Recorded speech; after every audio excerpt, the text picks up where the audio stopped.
And so about 10 years ago, actually, when the sort of shale gas revolution was just taking off, there was a study that came out that sort of put forth this hypothesis that methane leakage from shale gas development was actually pretty significant, and that any climate benefit that we're getting with replacing coal-fired power plants with natural gas-fired power plants was actually eaten up by this methane leakage.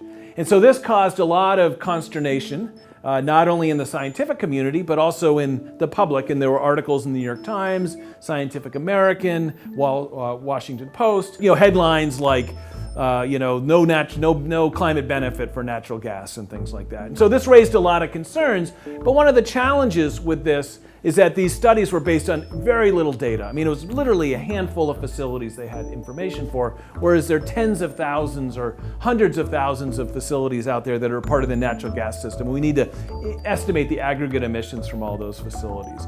And this is where I got involved in it. So this came out, it really raised this question. We thought, wow, this was a great step for climate.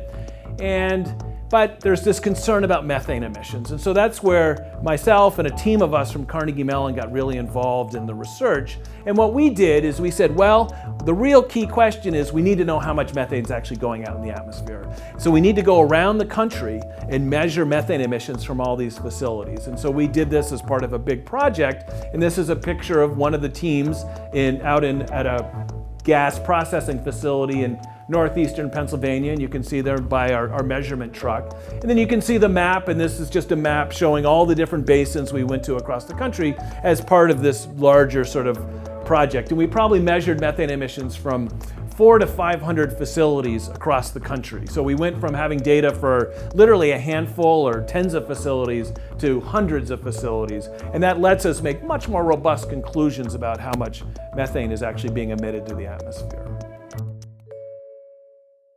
So I'm going to talk a little bit about some data from Pennsylvania. And so again, we looked at that map earlier. And so this is some data from northeastern Pennsylvania around Bradford County, where there's been a lot of shale gas development. And all the gray dots on this map are facilities, are natural gas production facilities. You can see there are a lot of dots, hundreds of dots. And then all the red dots are the ones that we actually went to and made measurements. A large number. It took us 6 weeks to make all those measurements, but there's still a lot of gray dots that we didn't look at, but we looked at enough to get a sense of what was going on.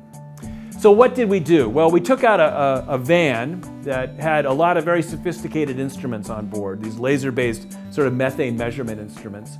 And what we would do is we'd drive on roads that were downwind of these facilities, and we'd drive through plumes. So there'd be methane coming off the facility. We'd drive through this plume, and you'd see the concentration of methane in the atmosphere go up a little bit. And if you have very sensitive instruments, you can detect this. And you can use a mathematical model and take that information and convert it to what the methane emission rate is from the facility. So we did this at hundreds of facilities all over the country to get a sense of what the methane emission rates look like. So here's just a quick snapshot of a little bit of our data, and the point here is not to sort of focus in on the individual measurements. The point is two. One is we got data for a lot of facilities, and so here is about 100 different facilities. This isn't our whole data set, and so again, we went from knowing emission data for 5 to 10 type of facilities to hundreds of facilities. And then the other thing is you look at the emission rates. So on the y-axis here is looking at the emission rates. You can see that they vary really widely by more than a factor of 100. So some are emitting very little and others are emitting a lot. And so that's going to be an important characteristic if we're thinking about this issue. How do we go about addressing it? I mean, clearly we want to think and look at addressing these high emitting facilities.